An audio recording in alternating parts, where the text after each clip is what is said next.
शेर और चूहे की सच्ची दोस्ती। एक घना जंगल था जहां तरह तरह के जानवर रहते थे। उसी जंगल का राजा था एक बलशाली शेर। एक दिन वह शेर पेड़ की छांव में आराम कर रहा था। गर्मी के कारण वह गहरी नींद में चला गया। उसी समय एक छोटा सा चूहा वहां से गुजर रहा था। उसने सोते हुए शेर को देखा और उसके बड़े बड़े पंजों और लहराते बालों को देखकर खेलने का मन बना लिया। वह शेर के शरीर पर कूदने फांदने लगा, पंजों पर फिसलता, पूंछ से लटकता।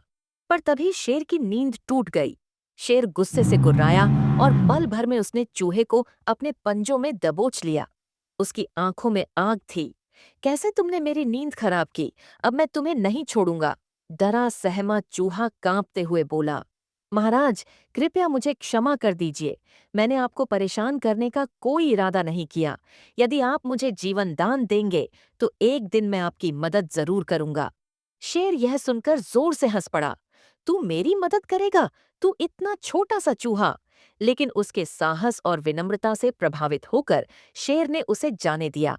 समय बीता। एक दिन कुछ शिकारी जंगल में आए और शेर को जाल में फंसाकर एक पेड़ से बांध दिया। शेर जितना भी जोर लगाता, जाल और कसता चला जाता। थक हारकर उसने जोर से दहाड़ लगाई। उसकी आवाज पूरे जंगल में गूंज उठी। उसी समय वही चूहा पास के रास्ते से गुजर रहा था। जैसे ही उसने शेर की दहाड़ सुनी, वह दौड़ा दौड़ा वहां पहुंचा। उसने देखा उसका विशाल मित्र जाल में बुरी तरह फंसा हुआ था। बिना एक पल गंवाए चूहा जाल को अपने पैने दांतों से काटने लगा। थोड़ी ही देर में जाल कट गया और शेर आजाद हो गया। शेर की आंखों में कृतज्ञता थी।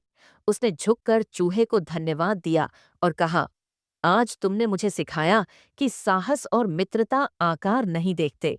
इसके बाद वे दोनों सच्चे मित्र बन गए और जंगल में साथ साथ घूमने लगे।